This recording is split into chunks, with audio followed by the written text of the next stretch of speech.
Dernier né des tournois français, le Linksea Open se disputait cette semaine au Golf National, une épreuve mixte qui rassemblait 120 joueurs et joueuses sur l'Albatros, des pros, des amateurs, réunis pour 3 tours sur un parcours redoutable.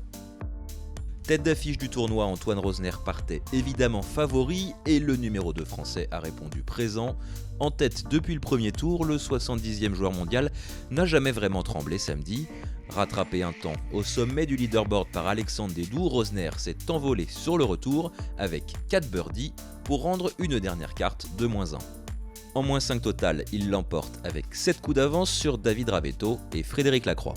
Ouais, mission accomplie, que du positif. Je crois que j'ai vraiment pris une bonne décision à venir ici. C'était un super entraînement, le parcours était tellement bien que voilà, on ne peut pas rêver mieux pour s'entraîner, pour préparer les gros tournois qui vont arriver. C'était vraiment une super idée et très content d'être venu.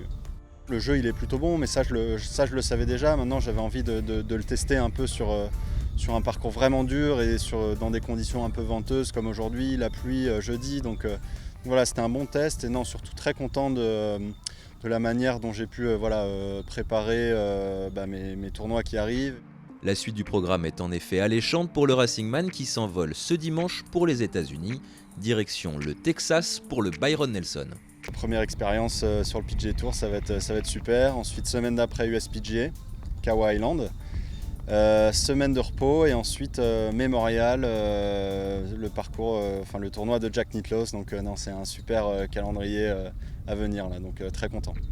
Du côté des dames, petite surprise en revanche avec la victoire d'Inès Archer, pensionnaire du centre de performance du Golf National. La joueuse de 16 ans était elle aussi en tête depuis jeudi. Face à des joueuses plus expérimentées, elle est parvenue à tenir son avantage jusqu'au bout pour s'imposer avec un coup d'avance sur la joueuse d'Ulette, Emma Gréchy. C'est une victoire qui compte parce que je suis arrivée ici. Aux aides, j'étais pas très bien, manque de confiance, tout ça. Je suis arrivée ici, je me dis ok, le parcours c'est un monstre. Je le connais par cœur par contre, donc j'ai un avantage comparé par rapport aux autres.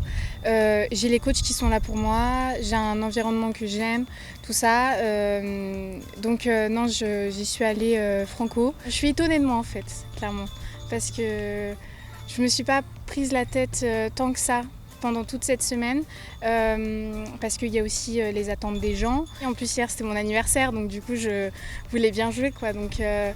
Donc non, franchement je suis fière de moi entre guillemets, ouais.